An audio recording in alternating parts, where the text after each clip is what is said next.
Football বিশ্বের সবচেয়ে জনপ্রিয় খেলা। আর এই ফুটবল খেলা বললেই যে নামটি সবার আগে মাথায় আসে সেটি হলো ফিফা। প্রতি 4 বছর পর পর সারা বিশ্বকে ফুটবল উন্মাদনায় ভাসিয়ে নিয়ে যায় এই সংস্থাটি। কিন্তু আপনি কি জানেন এই ফিফা শব্দের আসল অর্থ কি? এটি কিভাবে মাত্র 7টি দেশ মিলে তৈরি করেছিল আজকের এই বিলিয়ন ডলারের ফুটবল সাম্রাজ্য? আজকের ভিডিওতে আমরা জানব ফিফার অজানা কিছু ইতিহাস। শুরুতেই জেনে নেওয়া যাক ফিফা এর পূর্ণরূপ কি। অনেকে হয়তো ভাবেন এটি কোনো ইংরেজি শব্দ, কিন্তু আসলে তা নয়। এটি একটি ফরাসি নাম।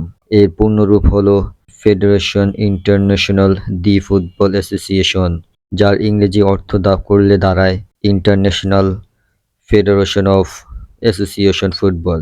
এবার চলুন ফিরে যাই আজ থেকে 120 বছরেও বেশি সময় আগে, 1904 সালে।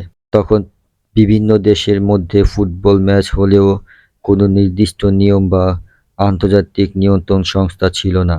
এই অভাব দূর করাতে গিয়ে আসেন ফ্রান্সের কিছু ফুটবল প্রেমী ও সাংবাদিক।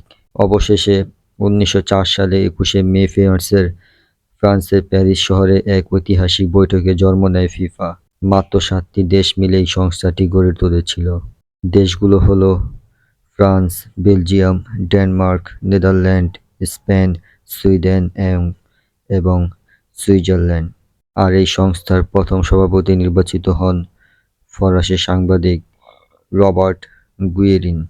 ফিফা প্রতিষ্ঠার পর ফুটবল জনপ্রিয়তা দ্রুত বাড়তে থাকে। 1930 সালে ফিফা আয়োজন করে তাদের ইতিহাসের প্রথম ফিফা বিশ্বকাপ, যা অনুষ্ঠিত হয়েছিল উরুগুয়েতে। মাত্র 13টি দল নিয়ে শুরু হওয়া সেই বিশ্বকাপই আজ পৃথিবীর সবচেয়ে বড় ক্রীড়া উৎসব। শুরুতে মাত্র 7টি দেশ নিয়ে যাত্রা করা ফিফার বর্তমান সদস্য সংখ্যা কত জানেন?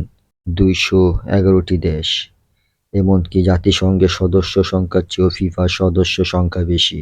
বর্তমানে সুইজারল্যান্ডের জুরিখ শহর থেকে নিয়ন্ত্রিত হয় পুরো বিশ্বের ফুটবল।